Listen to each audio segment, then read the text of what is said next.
우리 이 말씀 속에서 다시 한번 하나님의 말씀과 은혜와 뜻을 깨닫는 그런 은혜가 있기를 주의 이름으로 축복합니다. 지금 47차 특세가 진행되고 있죠. 우리 주제 다 아십니까? 주제가 뭐죠? 네, 말씀을 마스크를 끼니까 잘 안 들리네요. 그렇죠? 네, 예수를 따라 세상 속으로. 이렇게 예수를 따라 세상 속으로 우리가 듣다 보면 우리 그리스도인이 어디에 있어야 하는지, 그리고 무엇을 해야 하는지, 어떻게 살아야 하는지가 그 안에 다 함축되어 있다는 느낌이 듭니다. 비로소 우리 예수님 정말 천한 몸을 입고 이 땅에 오셔서 우리를 위해 십자가 지시고 구원을 이루어 주셨죠. 우리도 세상 속으로 예수를 따라 들어가서 복음을 증거하는 자로 당연히 살아야 할 것입니다. 성경에서는 이미 예수님께서 70인 전도대를 비롯해서 그들의 제자들을 복음 증거자로 파송하셨던 것을 보게 됩니다. 마태복음 28장 19절 20절, 우리가 아시는 것처럼 대위임령인데요, 그 말씀 한번 같이 볼까요? 같이 읽겠습니다. 시작. 그러므로 너희는 가서 모든 민족을 제자로 삼아 아버지와 아들과 성령의 이름으로 세례를 베풀고 내가 너희에게 분부한 모든 것을 가르쳐 지키게 하라. 볼지어다 내가 세상 끝날까지 너희와 항상 함께 있으리라 하시니라. 대위임령이죠. 우리에게 마지막으로 맡기신 하나님의 예수 그리스도의 명령입니다. 우리에게 분부한 모든 것을 가르쳐 제자를 삼으라고 말씀하셨습니다. 그리고 한 가지 약속을 주셨죠. 세상 끝날까지 내가 너희와 항상 함께 있겠다. 임마누엘의 하나님의 약속을 우리에게 허락해 주셨습니다. 곧 이것은 우리가 홀로 하는 사역이 아니라 하나님과 함께하는 사역이고, 하나님의 일에 우리가 동참하여 주님의 나라의 일을 일구어가는 사역이기도 합니다. 예수님께서 마지막으로 승천하시기 전에 또 이와 같이 또 말씀하셨습니다. 사도행전 1장 8절에 오직 성령이 너희에게 임하시면 너희가 권능을 받고 온 유대와와 사마리아와 땅끝까지로 내 증인이 되리라 하시니라. 아멘. 예수님께서는 이와 같이 이 땅의 모든 사역을 마치시면서 우리에게 당부하신 것은 우리가 예수 그리스도 주신 그 말씀, 그 모든 보고 듣고 배운 그 모든 것을 증인이 되어서 너희가 가서 증거하라라고 말씀을 해주셨죠. 그러나 이것도 그냥 증거라 하신 것이 아니라 성령의 권능을 우리에게 허락하셔서 그 힘과 능력을 우리가 입어서 할 수 있도록 하나님께서 허락해 주신 것입니다. 우리가 사는 모든 일상은 그래서 우리의 힘으로 사는 것이 아닙니다. 우리 안에 계시는 바로 하나님, 성령의 임재와 또 성령의 능력과 성령의 도우심 가운데 우리가 함께 살아가고 있는 이 모든 신앙 생활을 누리고 있는 것이죠. 이처럼 예수님은 세상에 제자들을 보내시기도 하셨지만 우리가 에클레시아라고 일컫는 교회, 세상 그 안에서 밖으로 부름을 받은 우리 모든 모인 자가 바로 교회인데, 우리를 성별하여 하나님께서 하나님의 자녀 삼아 주셨고 우리에게 이런 보혜사 성령을 통한 하나님의 권능을 주셨습니다. 그리고 다시 이제 우리를 세상 속으로 파송하신 것입니다. 바로 그 부르심이야말로 우리가 이 일상을 살아내야 될 신앙인으로서의 사명이 되는 것이죠. 우리 베드로전서 2장 9절 세 번역인데요, 우리가 함께 읽었으면 좋겠습니다. 함께 읽어볼까요? 시작. 그러나 여러분은 택하심을 받은 족속이요 왕과 같은 제사장들이요 거룩한 민족이요 하나님의 소유가 된 백성입니다. 그래서 여러분을 어둠에서 불러내어 자기의 놀라운 빛 가운데로 인도하신 분의 업적을 여러분이 선포하는 것입니다. 잘 알고 있는 구절이기도 합니다. 여기서 우리의 신분을 네 가지로 이야기하고 있습니다. 택하신 족속이다, 그리고 왕과 같은 제사장이다, 거룩한 나라다, 또 하나님의 소유된 백성이다 라고 말하고 있죠. 우리가 예수 그리스도를 통해 하나님을 믿고 우리가 하나님의 자녀가 되었을 때 우리의 신분과 소속은 바뀌게 됩니다. 어둠 가운데 있었던, 즉 죄와 허물과 어둠의 권세에 있던 우리가 이제 그 하나님의 놀라운 빛, 그 영광의 빛, 하나님의 자유의 빛, 그 죄로부터 벗어나 하나님께 나아갈 수 있는 참된 의의 빛을 우리는 경험하게 되는 것이죠. 우리는 그와 같이 하나님의 자녀가 되고 하나님의 소속이 된 신분과 우리의 모든 소속이 변화된 것을 느끼게 됩니다. 바로 이와 같이 하나님께서 우리에게 주신 신분의 이 특권, 이것은 목적이 있습니다. 그 목적을 이어서 베드로는 말하고 있는데요, 뭐라고 말하고 있습니까? 여러분을 어둠에서 불러내어 자기의 놀라운 빛 가운데로 인도하신 분의 업적을 여러분이 선포하는 것입니다. 즉 우리를 위해 하나님께서 이루신 놀라운 구원의 역사, 우리를 위해 이루신 그 십자가의 은혜와 사랑, 하나님이 우리를 놓지 않고 계시는 하나님의 그 놀라운 성령과 은혜와 그 손길, 이 모든 것을 우리의 삶 가운데 선포하고 찬양하기 위하여 우리를 이와 같이 불러내셨다, 우리를 부르셨다, 그리고 파송하신다라고 이야기해 주고 있는 거죠. 여러분은 지금 이미 선교사입니다. 오늘 담임 목사님께서 주일 설교를 통해서 말씀하셨죠. 우리는 선교사가 되는 것이 아니라 우리 교회가 이미 선교사라고.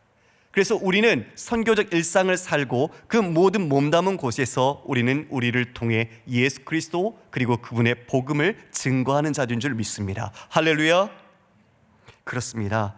그러면 우리가 어떻게 이 하나님의 영광을 찬송할 수 있을까요? 어떻게 하나님의 그 놀라운 구원의 역사를 선포할 수 있을까요? 우리가 선교 가잖아요, 그렇죠? 선교 가서 사역 리더 전하고 우리가 준비한 것들을 통해서 많은 분들에게 주님의 사랑과 주님의 마음을 전합니다. 그리고 입술로도 우리가 고백하며 우리가 하나님께 또 찬양을 올리기도 하죠.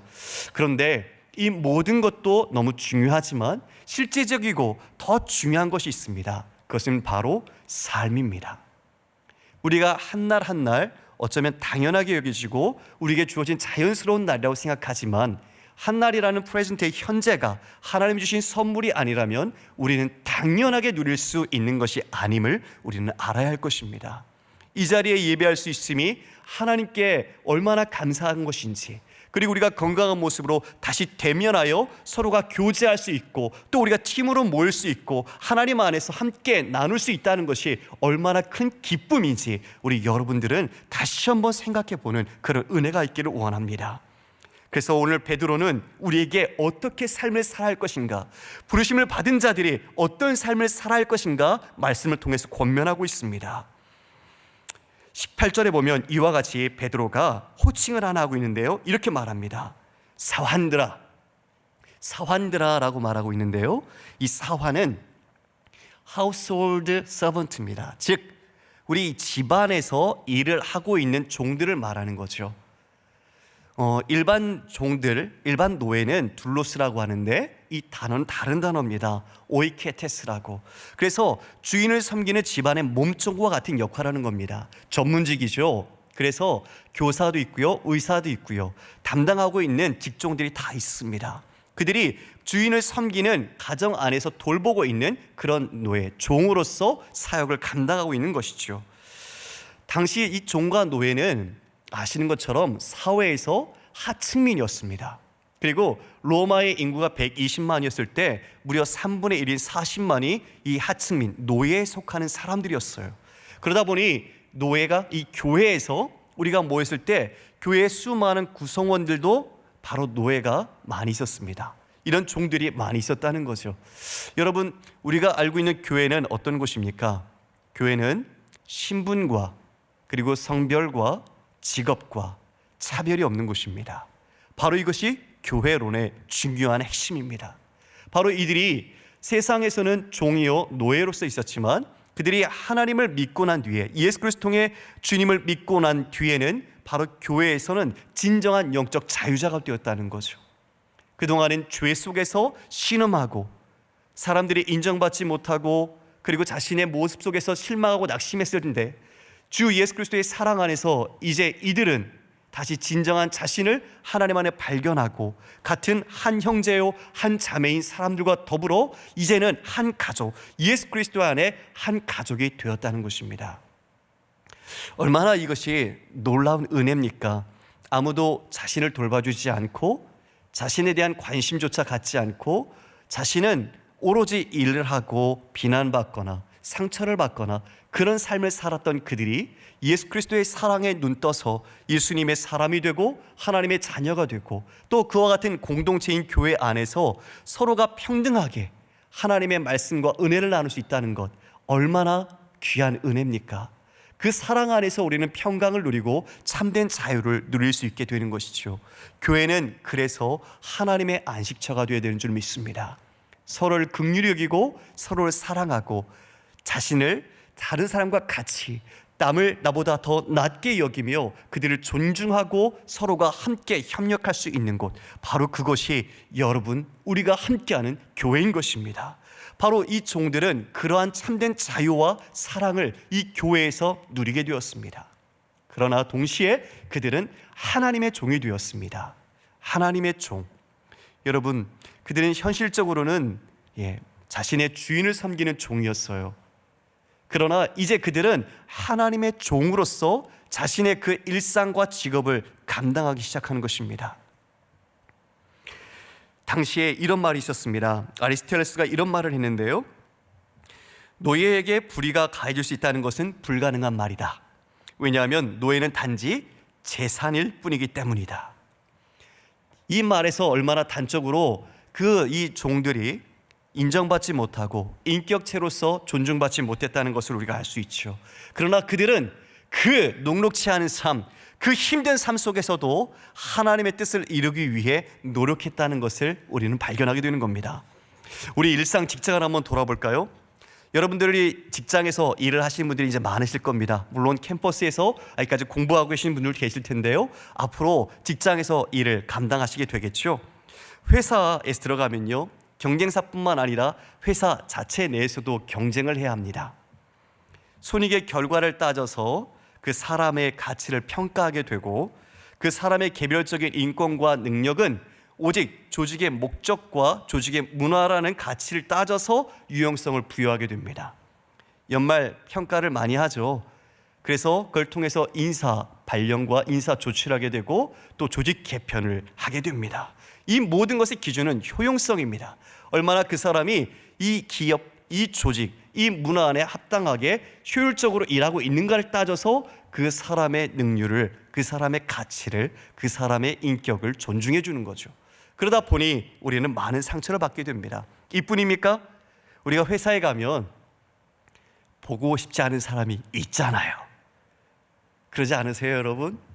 여러분들 다 사랑하시는 분들만 계시나요? 왜 이렇게 표정이 다 그런 것처럼 가만히 계시는지. 네, 회사에 까다로운 분들이 계시죠.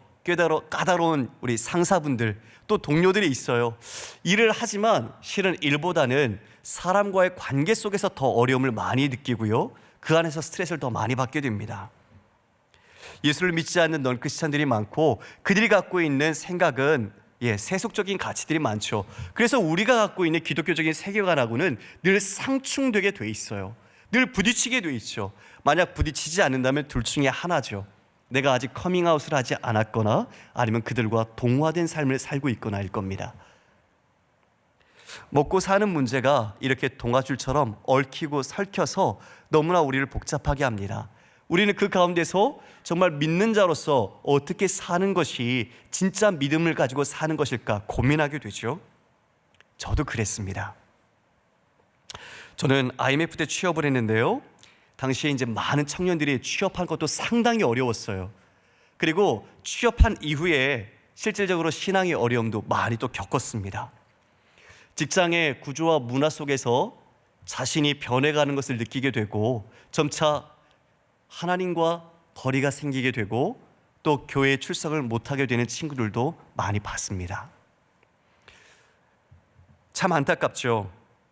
저도 대학 졸업 후에 아까 말한 것처럼 이제 방송으로 스포츠 PD로 입사를 했는데요, 스포츠 PD를 꿈꾸면서 그리고 여러 가지 일들을 준비해서 참 고되지만 힘들게 입사를 했습니다.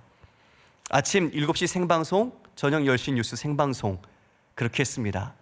아침 6시까지 출근하고 집에 돌아오면 12시였고요. 그렇게 바쁘게 생활하는 삶을 쳇바퀴 돌듯이 살았습니다. 그리고 이것이 스포츠를 다루다 보니까 주말 경기가 대부분이에요. 그래서 토요일, 주일은 대부분 생중계 그리고 녹화 방송 중계 이런 것들로 교회를 가지 못하는 일이 너무나 많았어요. 진짜 많았어요. 그래서 방송국 뒤에 있는 교회에 잠시 가서 여러분 예배드리는 시간 맨 뒷자리에 가서 잠깐 앉아서 기도만 하고 나오는 일들이 다반사였습니다. 그리고 입사 후 이제 회식 자리, 그날 드디어 일이 터졌는데요, 진짜 신앙을 지키겠다라고 결심을 하고 있던 저, 대학부 간사까지 하면서 이제 나도 신앙인으로 복음을 증거하는 그런 사회에 가서 정말 하나님 뜻 가운데 살아야겠다라고 마음을 먹고 결연한 의지로 시작했죠. 그런데 여러분, 회사에 가면 회식이 있잖아요. 그렇죠? 그래서 저도 입사 후에 회식 자리를 가게 됐어요. 우리 모든 선배들, 뭐 연출진들, 또 아나운서들, 아니면 같이 나왔던 출연자들 같이 함께 있는 자리죠. 그 자리에서 술을 따르며 술을 마시는 겁니다. 근데 제가 작심을 했어요. 술 마시지 않겠다, 술 따르지 않겠다, 작심을 했습니다. 그래서 그 자리에 가서 앉아 있었는데요, 잠시 후에 선배가 얼굴이 좋지 않아요. 저를 부르더라고요.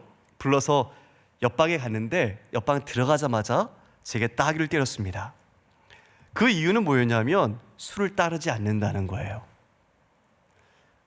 네. 술을 마시는 것, 제가 거기까지는 얘기를 하진 않았지만 옆에 있는 사람에게 술을 따르지 않는 것을 보면서 선배는 화가 났고, 그래서 제게 따귀를 때렸던 거죠. 맞고 나니 기분은 좋지 않더라고요. 참 마음이 복잡해지는 심정이 있었어요. 그런데 이 순간 이런 생각이 드는 거죠. IMF 시기에 취업하기가 하늘의 별 따기보다 어렵다고 했었고, 그리고 이곳에 들어오기 위해서 얼마나 노력을 했던가. 또 아는 것처럼 여러분, 방송은 도제 시스템이에요. 사수와 밑에 후배, 즉 선배하고는 단짝을 이루어서 일을 하게 됩니다. 그러니까 너무 중요한 사람이에요.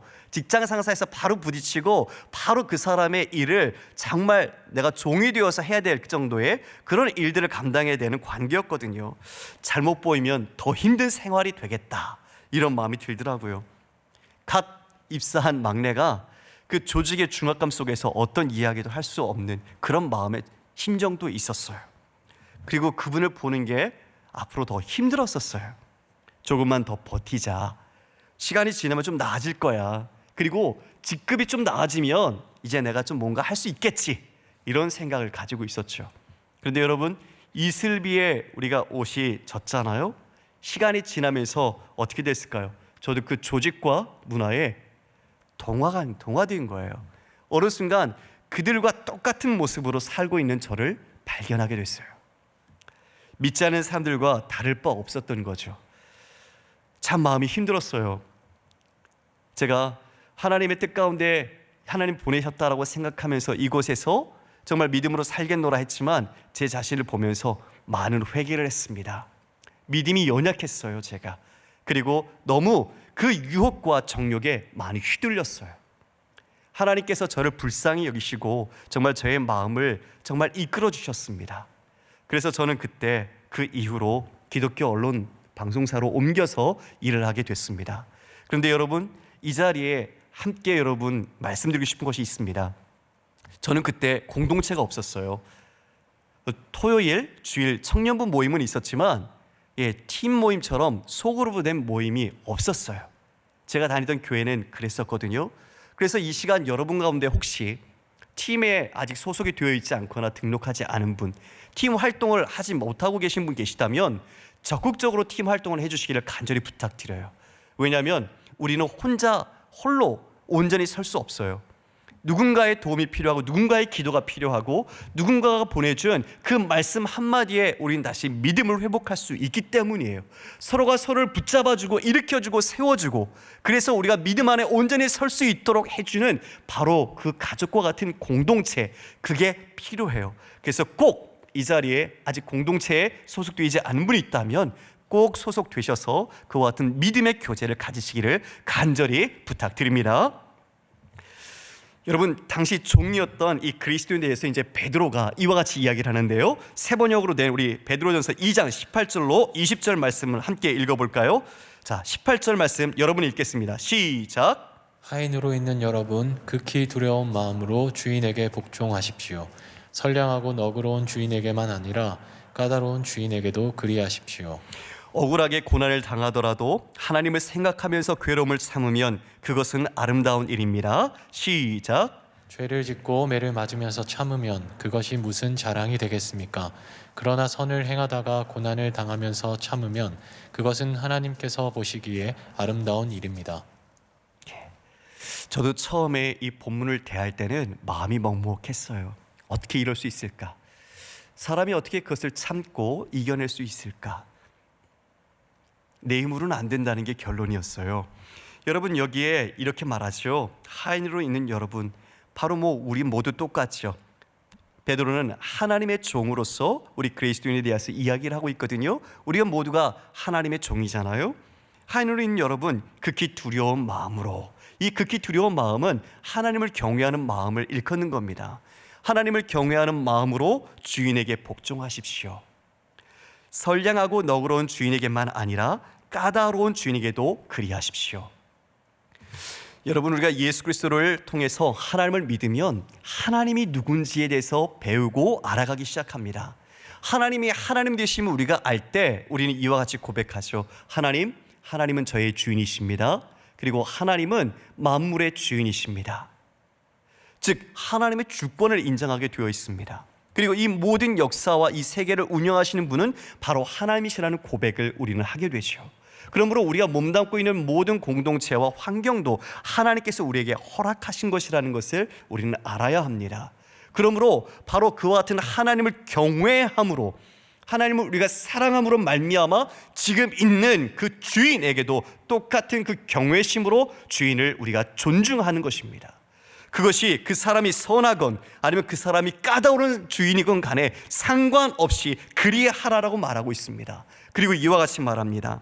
억울하게 고난을 당하더라도 하나님을 생각하면서, 이게 중요합니다. 하나님을 생각하면서, 그리스도인은 우리 일상의 모든 삶 속에서 어떤 일을 만날 때 내 생각보다 하나님을 생각하는 것, 이것이 가장 우선해야 합니다. 할렐루야. 신인식이죠. 하나님에 대한 인식입니다.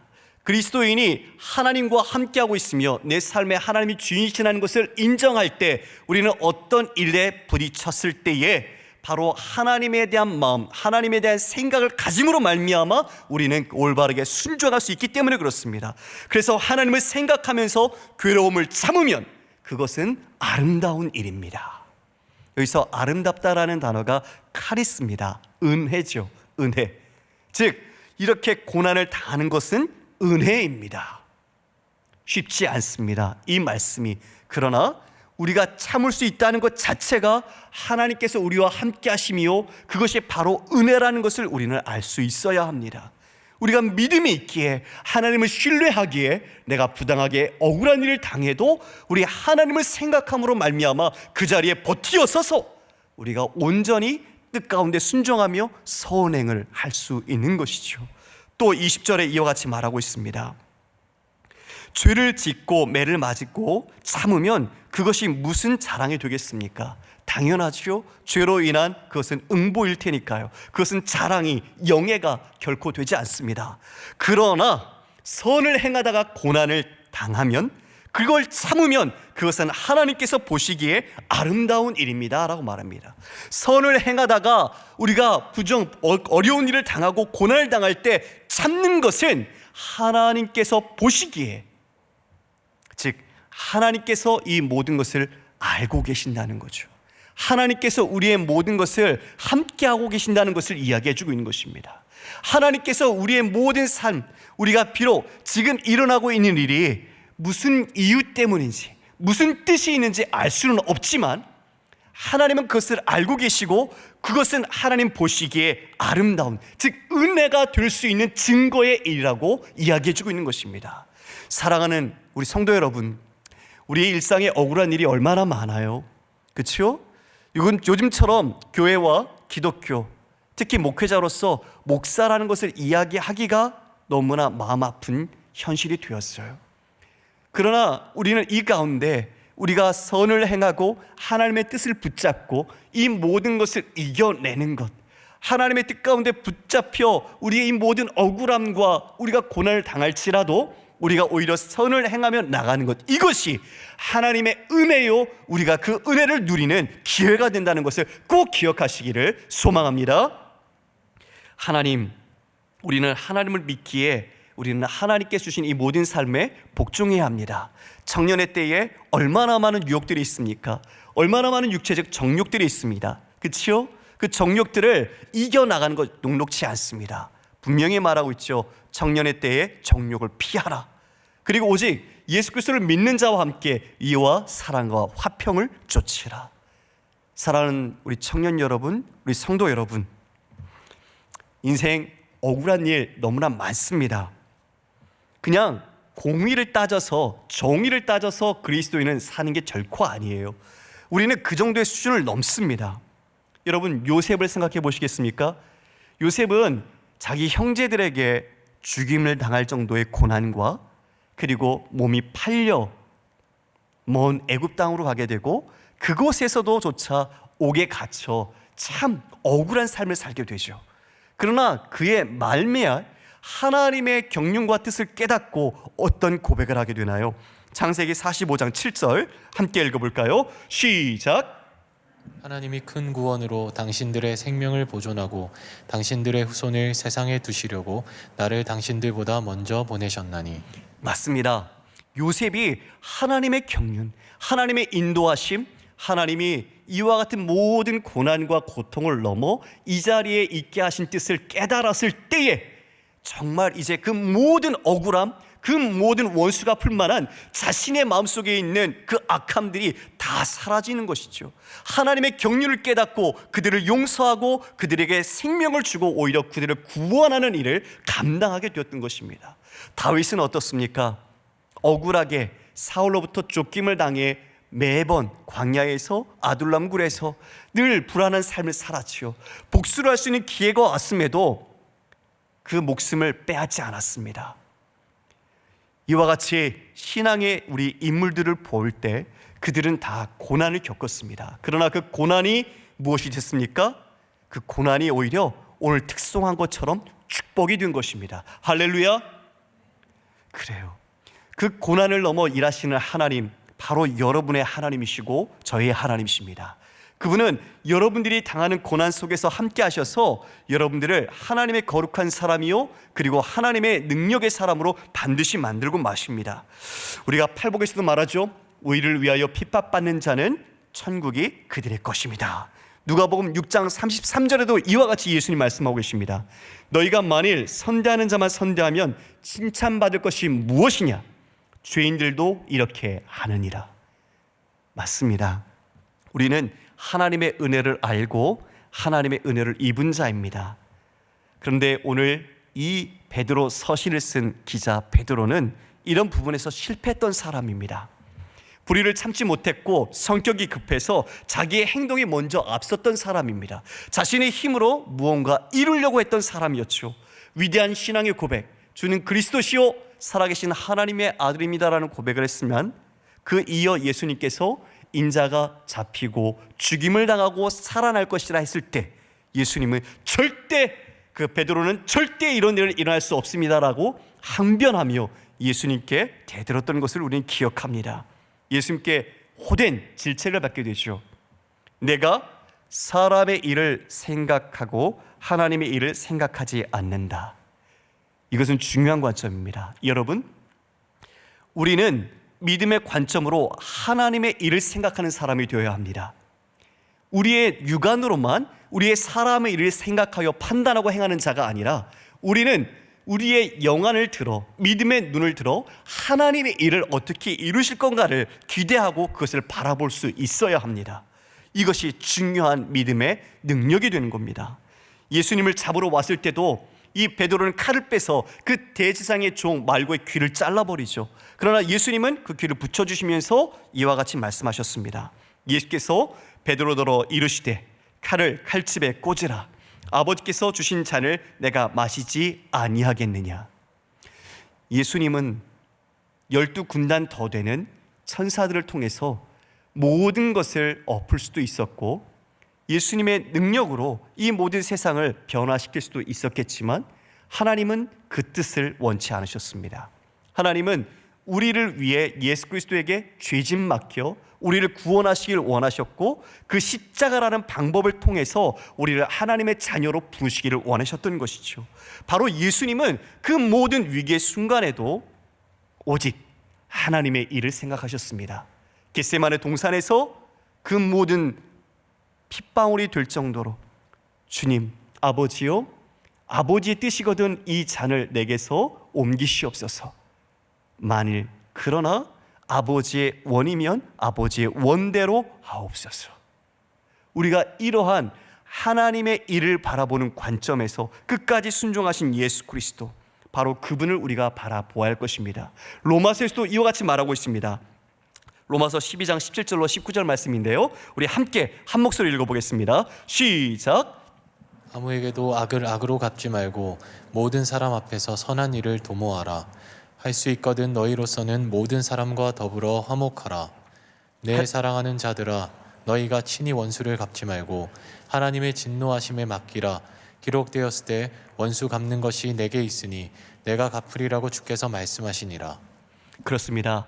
그리스도의 정당성은 오직 하나님입니다. 우리가 불의를 당하고 억울한 일을 당하고 누명을 쓸지라도 우리의 신원을 회복하시고 그 모든 공의로 심판하시는 분은 하나님이심을 꼭 기억하십시오. 왜냐하면 우리가 심판하면 우리가 하나님의 자리를 빼앗는 것이 됩니다. 그러므로 예수님께서도 조차 그 모든 것을 공의로 심판하시는 아버지께 맡기셨던 것처럼, 여러분 억울하고 눈물 나고 마음에 신음할 정도로 고통스러울지라도 그 모든 것을 아시는 하나님께, 신원하시는 하나님께, 그 모든 것을 공의로 심판하시는 하나님께 맡기시고 여러분은 다시 우리 주 예수 그리스도를 바라보시길 원합니다. 그래서 22절 이하는 우리가 아는 것처럼 이사야 53장, 고난받는 종 메시아로 오신 예수님에 대하여 묘사하는 것을 우리 베드로가 이야기해주고 있습니다. 베드로가 이와 같이 말하고 있거든요. 자, 베드로는 이와 같이, 그리스도는 죄를 범하지 않으셨고 거짓도 없으셨다. 그리스도는 보복하지도 않으셨고 오직 공의로 심판하시는 이에게 부탁하셨다. 그리스도는 죄가 없음에도 우리 죄를 짊어지고 죽으셔서 우리가 죄에 대해 죽고 의에 대해 살게 하셨다. 그리스도가 맞은 상처로 우리가 치유를 받았다. 이렇게 말하고 있습니다. 그 당시에 이 사환들, 종들, 썩지 않고 더럽지 않고 쇠하지 않는 그 유업을 받은 자로서 산소망을 가지고 주님 오시는 그것을 바라보며 그들은 그 모든 어려움을 이겨냈습니다. 그렇습니다. 주님 다시 반드시 오십니다. 주님 오셔서 우리의 모든 것을 신원하시고 반드시 심판하실 것입니다. 우리 일상 속에서, 또 우리가 몸담은 공동체 속에서 우리가 부당하게 겪는 고난과 아픔이 있다면 우리는 먼저 예수 그리스도의 본을 생각하십시오. 예수님이 우리를 위해서 무엇을 행하셨는가? 예수님이 나를 위해 무엇을 지불하셨는가? 바로 그래서 예수 그리스도의 십자가는 그리스도인의 삶의 양식입니다. 예수 그리스도로, 예수를 따라 세상 속으로, 그 세상 가운데서 우리가 해야 할 일은 바로 예수 그리스도께서 지신 십자가를 지고 복음을 증거하는 것입니다.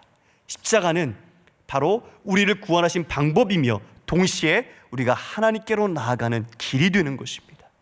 예수께서 말씀하셨습니다. 너희가 나를 따르려거든 너희가 자기 십자가를 지고 자기 일을 부인하고 나를 따를 것이니라.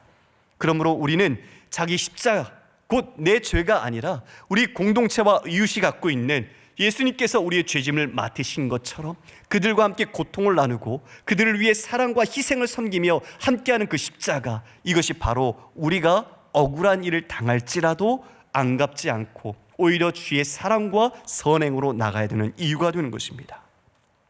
정의를 추구하면 악은 제한받지만 십자가의 은혜가 나타나면 악은 소멸하고 맙니다. 우리는 정의를 요구하는 정도로 우리가 사명을 받은 자가 아닙니다. 우리 안에 있는 예수의 생명은 복수나 정의를 뛰어넘는 은혜의 강력함으로 드러날 때 이 모든 악은 소멸되고 마는 것입니다. 주님께서 불의한 우리를 위해 십자가 지시고 우리를 살리신 것처럼 우리도 예수 그리스도의 그 발자국을 따를 때 우리는 넉넉히 승리할 수 있는 줄 믿습니다. 사랑하는 성도 여러분, 말씀을 맺겠습니다. 그리스도를 향한 순종으로 사회나 공동체에서 혹시 소외되는 고난을 겪을 의사가 있으십니까? 흔히 왕따라고 그러잖아요. 우리가 예수를 믿음으로 말미암아 여러분이 몸담고 있는 곳에서 소외되는 고난을 겪을 의사가 있으십니까?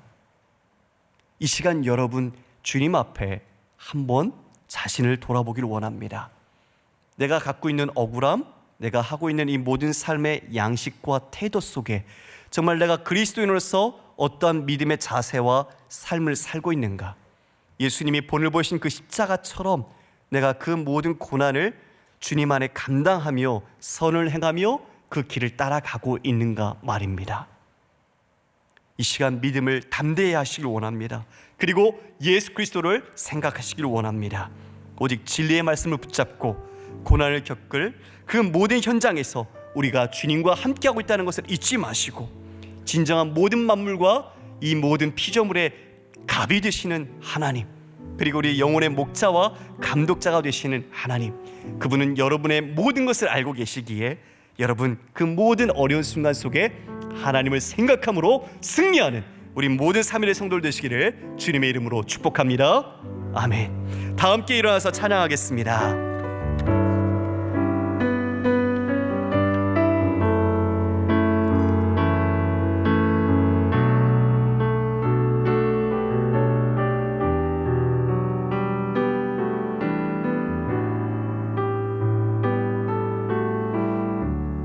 나를 지으신 이가 하나님, 나를 지으신 이가 하나님, 나를 부르신 이가 하나님,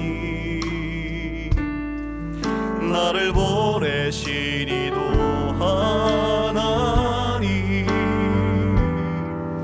나의 나 된 것은 하나님 은혜라.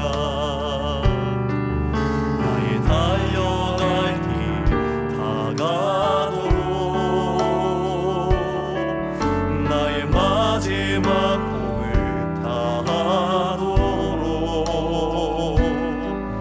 나로 그 십자가 품게 하시니, 나의 나 된 것은 다 하나님 은혜라. 우리 다 같이 손을 들고 찬양할까요? 한량없는 은혜, 한량없는 은혜,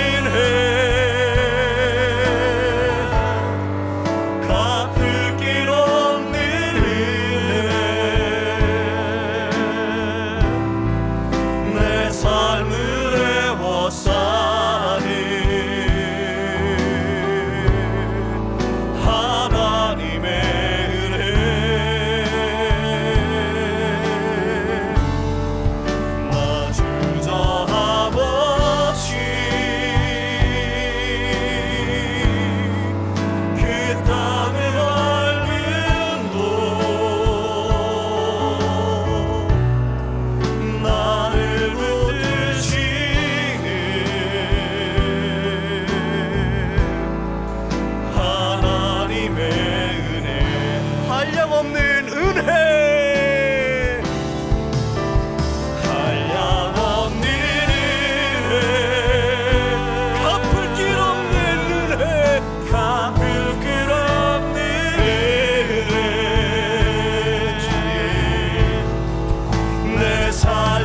애워싸는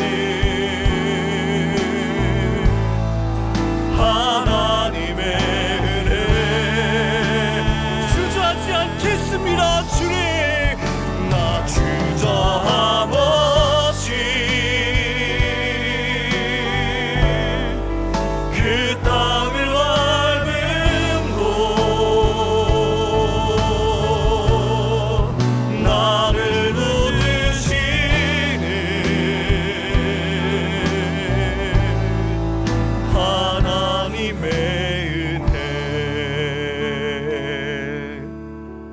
기도하겠습니다. 하나님, 이 모든 삶이 하나님의 은혜인 줄 믿습니다. 비록 내 안에 눈물이 있고 내 안에 신음이 있고 내 길이 보이지 않을지라도 이 모든 것이 하나님의 은혜의 손길에 있음을 믿습니다. 하나님, 우리에게 믿음을 더하여 주옵시고 예수 그리스도에서 보이신 그 본을 따라 우리의 삶이 어떤 처지와 정황에 놓일지라도 주님 말씀 따라 선을 행하며 인내하며 우리 모든 것을 아시는 주님께 맡기며 오직 하나님, 주님 그 사랑 안에서 그 말씀 안에서 순종하는 우리 모두가 되게 하여 주옵소서. 그 믿음, 그 열매, 하나님 주님 다시 오시는 그날 기뻐하며 잘했다 내 사랑하는 아들아, 내 딸아, 그 칭찬, 그 사랑, 그 은혜를 소망합니다. 주님 그 오시는 그날까지 늘 깨어있게 하시고 늘 믿음과 말씀으로 순종하는 우리 모두가 되게 하여 주옵소서. 지금은 우리 주 예수 그리스도의 크신 은혜와 한량없는 하나님 아버지의 극진하신 사랑하심과 성령의 감화 감동 역사하심이 우리의 삶에 고난이 있을지라도 선을 행함으로 그 고난을 이겨내기로 결단한 귀한 사랑하는 성도들 머리 위에, 그리고 눈물을 잊지만 하나님께서 보내신 그 모든 선교지 위에, 우리 일상의 모든 삶터 위에, 또 복중의 생명의 이르까지 지금부터 영원토록 함께 있을지어다. 아멘.